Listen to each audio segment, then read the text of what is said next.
Welcome to the Economist in Your Ear podcast. So 7 years ago, China catalogues its biggest technological weaknesses in this public series called What is Choking Us? And today, well, they've turned that whole exercise in self-criticism into a really comprehensive economic toolkit. And it's aimed squarely at their rivals. It feels like they've adopted America's trade weapons, these sophisticated export controls, licensing regimes, and actually forged them into maybe a more powerful tool. So the core question really is, has China not only matched, but actually managed to escalate the trade fight? Are they using the sort of rules-based leverage now to dictate the tempo of, global economic conflict? I think that's a really essential framing, because what we're seeing, it's the institutionalization of coercion, isn't it? The early days of the trade war, they felt quite reactive. You had these unpredictable sort of scattershot tariffs.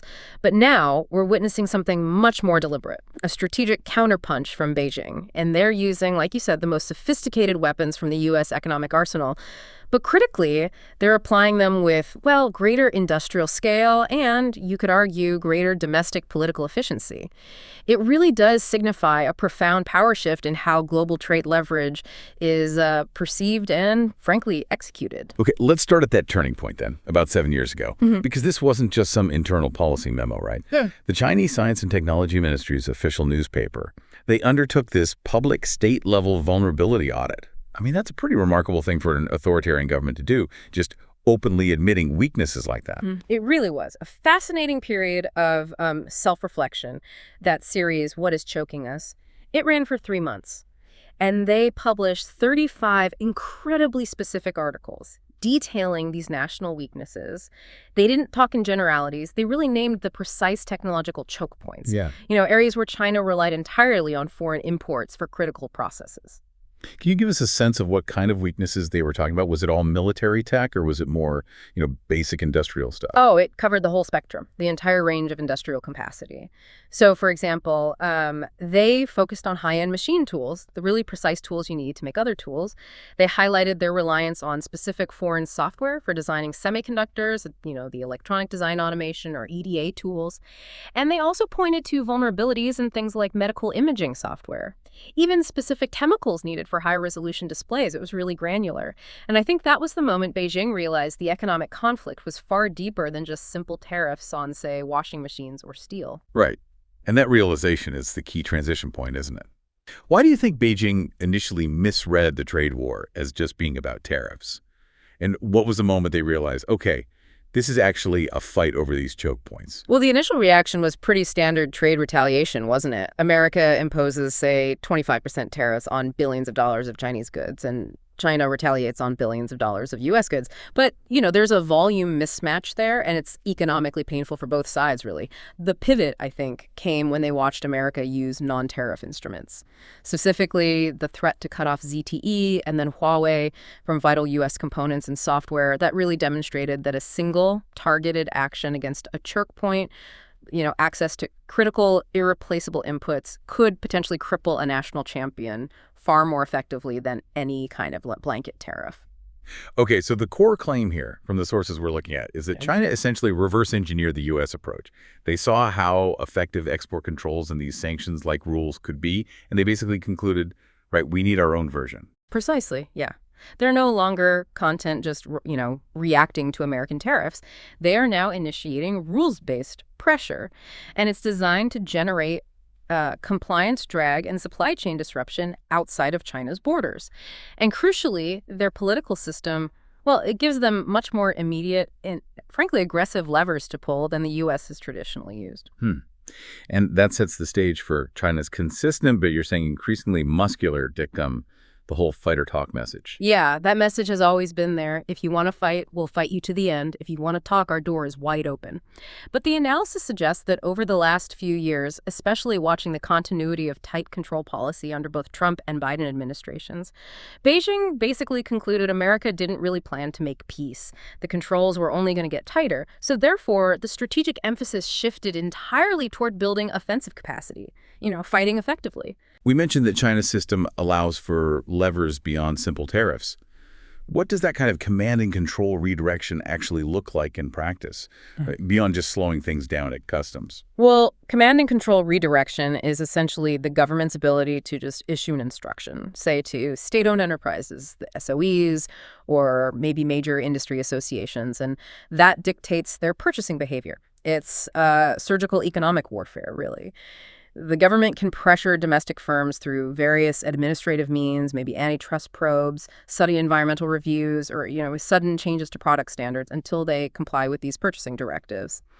And this approach avoids the messy public and international legal arguments that come with tariffs. I suppose the most public, the most visible proof of that specific leverage hitting a politically sensitive U.S. constituency. That's soybeans, right?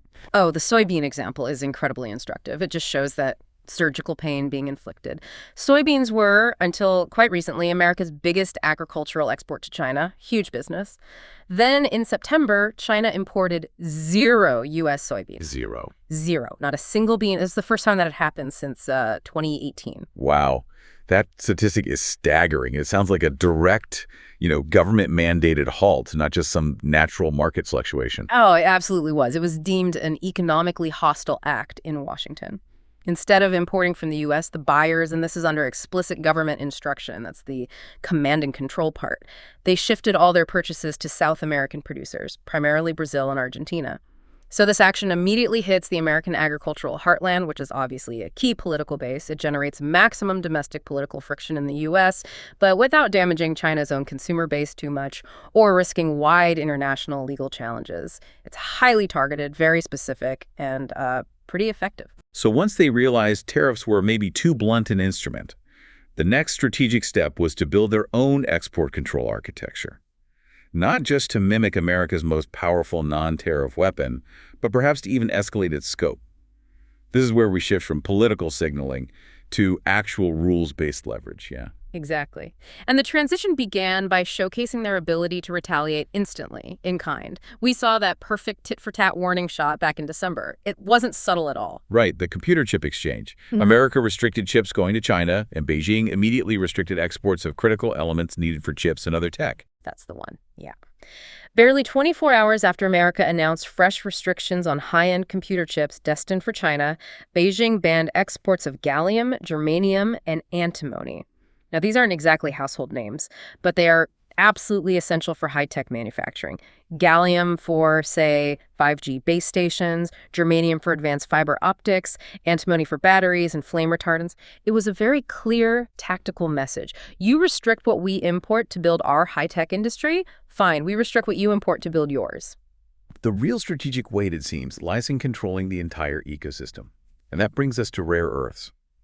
The initial restrictions they imposed back in April on 7 rare earth elements and related magnets, that caused immediate pain, didn't it? This is where it gets really interesting. This is the critical choke point. And it's critical because it's based on processing dominance, not necessarily natural resource rarity. I mean, rare earths themselves are actually geologically common. They exist all over the world. But China has spent decades building up a near monopoly on the refining, the processing, and the magnet manufacturing capacity, often under, let's say, less stringent environmental rules, which made it cheap and dominant. They control the industrial capacity to turn that raw dirt into the usable refined product. And those refined rare earths are just indispensable, aren't they? They're in almost every high-tech product imaginable. Precision-guided weapons, EV motors, wind turbines. When American buyers were initially frozen out earlier this year, firms were actually warning about production lines potentially stopping. It really highlights the weakness of the U.S. supply chain, which had become so reliant on just-in-time delivery of these refined products from China. So the temporary halt and the subsequent truce had demonstrated China's ability to impose immediate, severe friction on global manufacturing. But the real game-changing move wasn't that temporary halt. It was the institutionalization that happened on October 9th. Okay, let's unpack that October 9th move. Because China took those restrictions and established a global licensing regime, covering virtually all rare earths, the production tech, and lithium-ion batteries. Yes. This moves way beyond simple restrictions. It's a permanent infrastructure of control. And the most potent part, I think, is the inclusion of lithium-ion batteries. We really need to pause and grasp why adding batteries to this is such a massive escalation. Okay, why is the battery inclusion so potent strategically? Because it dramatically expands their, let's call it, weaponizable industrial asset base. It goes beyond niche magnets into the very core of the global energy transition. Lithium-ion batteries, they're the backbone of the entire green economy, right? They power every electric vehicle, they stabilize every utility-scale power grid, and China dominates this entire manufacturing chain from raw cell production right through to final pack assembly. So by subjecting this to a global licensing regime, they gain immense power to dictate the terms, the speed, maybe even the location of the global shift to electric power outside its borders. Wow. And crucially, this new licensing regime doesn't just stop at the Chinese border. This is where we see that sophisticated mirroring of U.S. tactics you mentioned. Absolutely. We have to look at the extraterritorial reach of these new rules, which is exactly the concept the U.S. mastered with its long-arm jurisdiction. The new Chinese licensing rules explicitly state that controls can reach transactions outside China if they involve controlled Chinese materials or technology. Okay, for our listeners, what does long-arm jurisdiction practically mean, say, for a German battery manufacturer?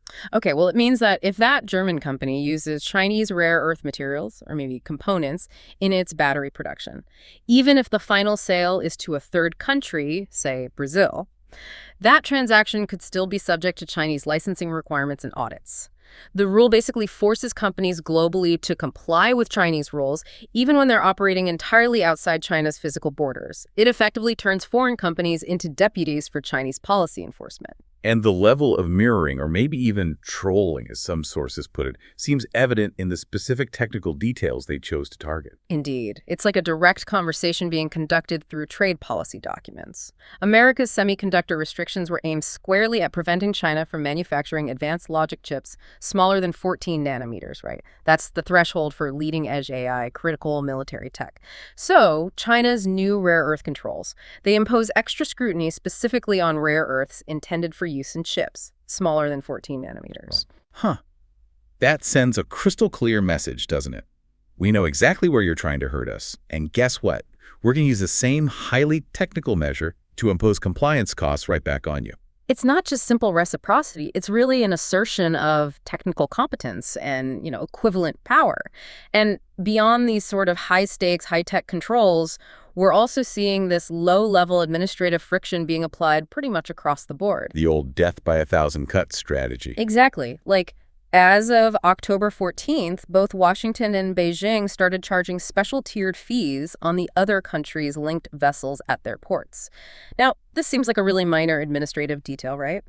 But it shows how thoroughly these tit-for-tat responses are being integrated across the entire trade infrastructure, from the most complex magnet right down to a simple docking fee. Okay, so this capacity for rules-based coercion, it isn't just a paper exercise then.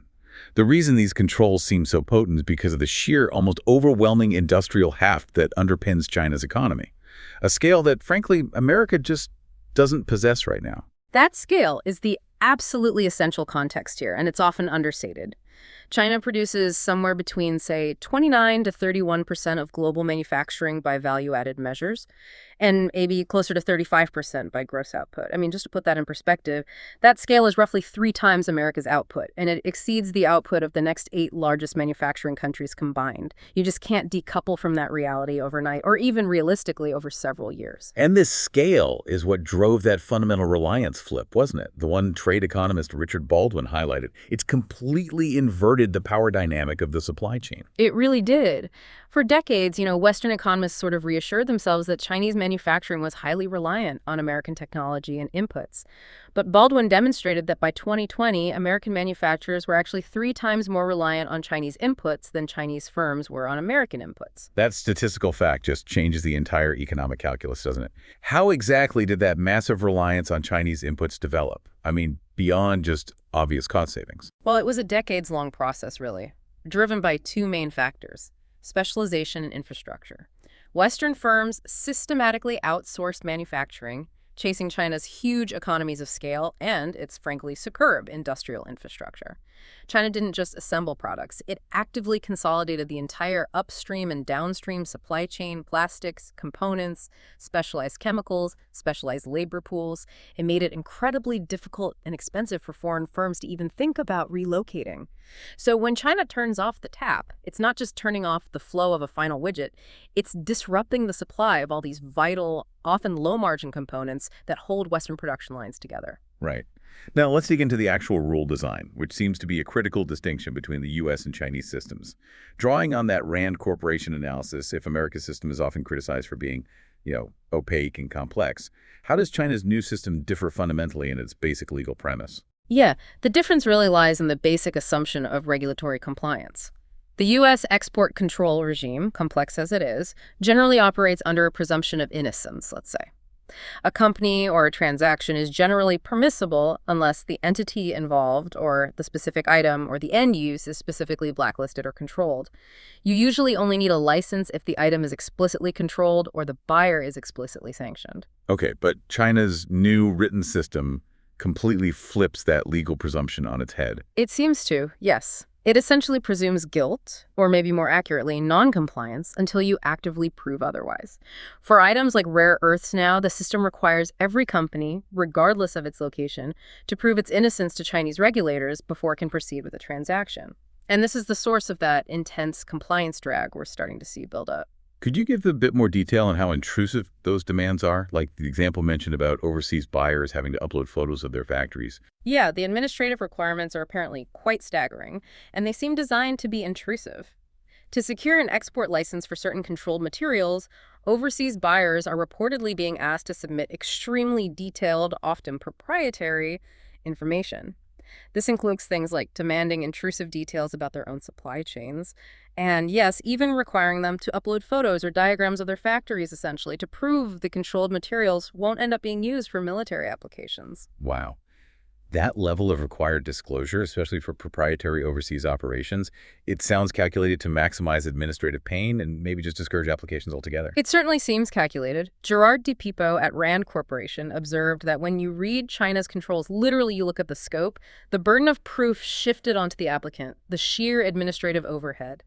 They are, and this is his quote, an order of magnitude more aggressive than anything the U.S. has ever done.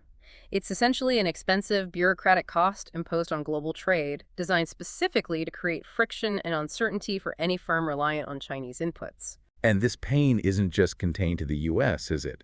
It creates this massive ripple effect on third countries, particularly hitting Europe hard, which must force Beijing into managing a really delicate balance between using its leverage and, well, diplomatic alienation. Absolutely. The global licensing regime applies worldwide, so it immediately started generating significant diplomatic noise, especially among allies. And we have some concrete data showing this isn't just bureaucratic slowness, it seems to be deliberate strategic friction. By September, reports indicated China had approved only 19 out of 141 European rare earth license requests that had been submitted. Only 19 approvals out of 141 requests. I mean, that sounds like a deliberate squeeze signal, doesn't it?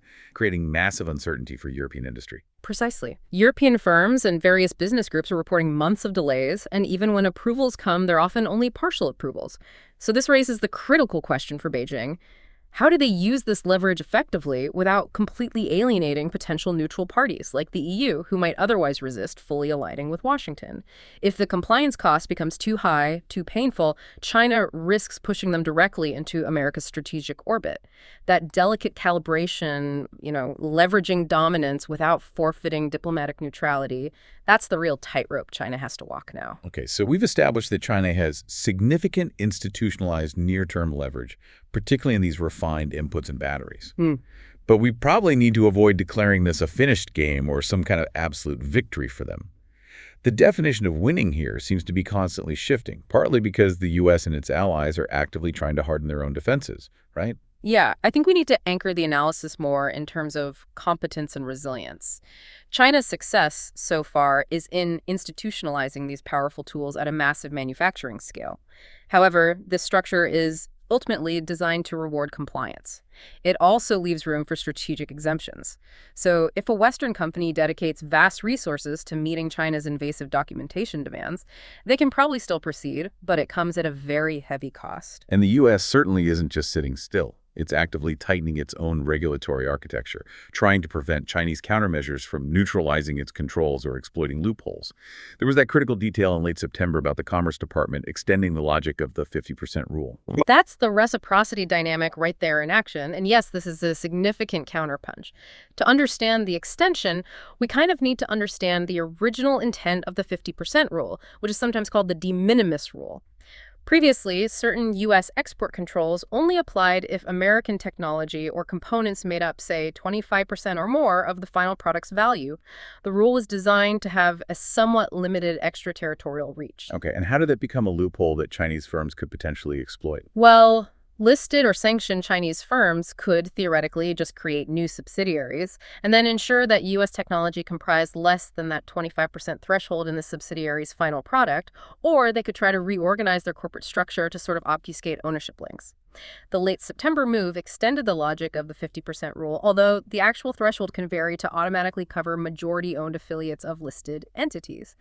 Okay. So that means if a listed banned firm owns 50% or more of a subsidiary, that subsidiary is now automatically subjected to the same severe licensing bar, regardless of how much U.S. tech is actually in the final product. Exactly. American officials frame this specifically as closing thousands of potential pathways for prohibited components or technology to flow. It's an administrative move, sure, but it has pretty profound consequences. It severely restricts the ability of firms on U.S. sanction lists to simply restructure their way out of compliance by, shuffling assets into new shell corporations. This tightening of the U.S. net definitely constrains China's ability to maneuver around the controls. And while China clearly has this near-term leverage, the sustained compounding effort of allied responses means that leverage is probably going to diminish over time, maybe over a 2 to 5 year horizon. Time is definitely the great leveler here. China's current dominance relies heavily on the fact that Western capacity in these areas was, frankly, neglected for decades. But the clock is ticking now. Look at the U.S.-Australia Critical Minerals Framework, the one signed on October 20th. Right, that deal involves an $8.5 billion headline figure. But what does that framework actually detail? I mean, beyond the big dollar sign, what are they actually funding? Well, the agreement focuses heavily on diversifying the supply chains for key minerals beyond just rare earths. Specifically, things like lithium, nickel, and cobalt, all absolutely essential for batteries. The deal fast-tracks over $3 billion in joint projects. And this involves not just mining, but crucially, establishing processing and refining capacity in Australia using U.S. technology transfer and backed by U.S. investment. Now, these projects are inherently multi-year efforts. It takes, half a decade or more to bring a new mine or refinery complex fully online. But the financial commitment sends a clear, irreversible signal that the West is prioritizing resilience and is actively working to diminish China's single-point leverage over time. We've focused a lot on China's industrial muscle, but is industrial scale really the only thing that matters in this fight? What are China's most immediate, potentially painful vulnerabilities, maybe financial or software ones, that the U.S. could still exploit, despite China's manufacturing strength? That's the critical counterpoint, isn't it? The U.S. still retains at least two potentially overwhelming non-industrial livers. The first one is advanced software for designing semiconductors. China can build the chip fabs, the factories, but it still relies almost entirely on extremely sophisticated electronic design automation EDA software. And that sector is dominated by American companies. Blocking the updates and the licensing for that software would effectively kneecap China's indigenous ambitions for designing advanced chips. Okay, and the second lever, the nuclear option you hinted at earlier, the financial one. Correct. The ultimate weapon, arguably, is America's continued dominance over global finance. Nearly all significant global trade, especially in commodities and high-tech inputs, is priced and cleared in U.S. dollars. Washington could restrict Chinese banks' access to the dollar trading system through sanctions. That would severely disrupt China's ability to conduct international trade, raise debt, receive investment. China really has no immediate, complete answer to that kind of financial lever. So Beijing has to demonstrate resolve, yes, but without provoking the U.S. into using its ultimate financial power. It's a very fine line. It feels like the political economy of this whole trade war, this shift towards self-reliance and rules-based defense, it might actually be validating President Xi Jinping's long-term strategy internally, even while China faces serious domestic headwinds like the property crash and deflation. It's a definite paradox. While the domestic consumer economy is clearly weak, the strategic, state-backed industrial sectors are vigorous, even booming in some areas. America's Treasury Secretary argued recently that China's shift to export controls is a sign of how weak their economy is. But, well, if you look at the evidence, that framing seems incomplete at best. China is experiencing a massive boom in strategic sectors like AI investment. An index of the 300 biggest Chinese stocks is actually up nearly 20% this year. The controls look less like a sign of weakness and more like a demonstration of strategic confidence.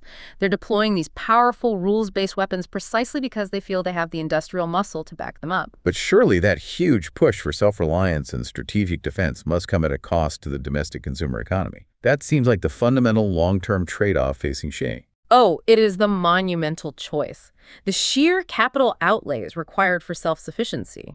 Think of the vast subsidies pouring into chip factories, the costs of building extra capacity in areas like rare earth processing that might not even be economically efficient on their own, the stockpiling of critical materials. All of that diverts immense resources away from consumption, away from social services. At some point, the strategic push inevitably clashes with the need to stabilize and promote overall consumer-driven growth. So the trade war might be winnable in strategic terms, perhaps, but it is certainly not cheap for the average Chinese citizen. Okay, turning to the diplomatic horizon for a moment, all eyes seem to be on the expected meeting between Trump and Xi, likely happening in South Korea soon. What are Chinese advisors signaling about their goals for that summit? Are they looking for a big reset? The signaling seems pretty clear. The goal is conflict management, not some kind of grand bargain that suddenly dismantles this newly established rules-based licensing regime. China has just finished formalizing its rule structure. They're hardly going to scrap it immediately for a handshake. They want to stabilize the relationship, ensure some predictability, especially for their global partners who are caught in the middle. Right, so we should probably anticipate a more modest, maybe transactional deal. Something designed to de-escalate tensions without either side surrendering the institutional leverage they've built. That seems like the most realistic forecast, yes. We'll likely see a deal involving maybe a tariff freeze, just an assurance that rates won't go any higher for now, giving companies some breathing room. Both governments will probably agree to quietly water down their respective export controls, perhaps through targeted exemptions for specific, clearly non-military end users. And critically, China will almost certainly resume some politically sensitive purchases, like soybeans, as a kind of sweetener for the U.S. side. Okay, and finally, looking ahead, what specific implementation choices should our listeners watch for in the short term? What signals whether China is leaning towards continued friction and maximum pain versus maybe a more managed cooling off? I think the key is in the administrative detail that follows any high-level announcement. We really need to see if Chinese agencies start publishing things like general licenses or maybe streamlined categories for exports. Could you just define a general license in this context? How does that differ from the current, you described as onerous process? Sure. So right now, the system seems to demand applications for specific single licenses for many of these controlled goods, which is incredibly slow and intrusive, as we discussed. A general license, on the other hand, is essentially an automatically approved category. For instance, Beijing might issue a general license stating that, say, rare earths sold to civilian end users in EU countries for use in clearly non-military applications and maybe under a specific value threshold are automatically approved. Without needing that lengthy case-by-case audit, if we start seeing these general licenses appear, that would signal a willingness from Beijing to reduce the administrative costs and headaches for civilian buyers worldwide. It would be a softening of the implementation without China having to publicly retreat from the new framework itself. Right, and presumably we also need to monitor the speed of those allied build-outs we talked about. How quickly does that U.S.-Australia framework actually convert into funded projects and, importantly, offtake contracts? Early concrete financial decisions there matter hugely as a countersignal to Beijing. Absolutely. And for China, the long-term strategic challenge really remains that delicate balancing act we mentioned. They have this powerful newfound leverage, yes, but they have to wield it without making other countries feel so cornered, so squeezed, that they feel they have no choice but to be pushed inevitably and permanently into America's arms. That diplomatic management is perhaps the hardest part of their new rules-based strategy. It's not just about having the weapons, it's about knowing how and when to use them without causing too much collateral damage to your own interests. It's quite something. The shift from, America being concerned about China relying on its supply chain to China now being confident that the U.S. is maybe 3 times more reliant on Chinese inputs. It just shows how dramatically the playing field has changed in less than a decade. The real question seems to be no longer just who can hurt who more, but maybe which side can better manage the international compliance drag and the diplomatic noise caused by their own powerful rules-based weapons. Thanks for listening. Follow us for daily insights into world affairs. And don't forget to like, comment, and share.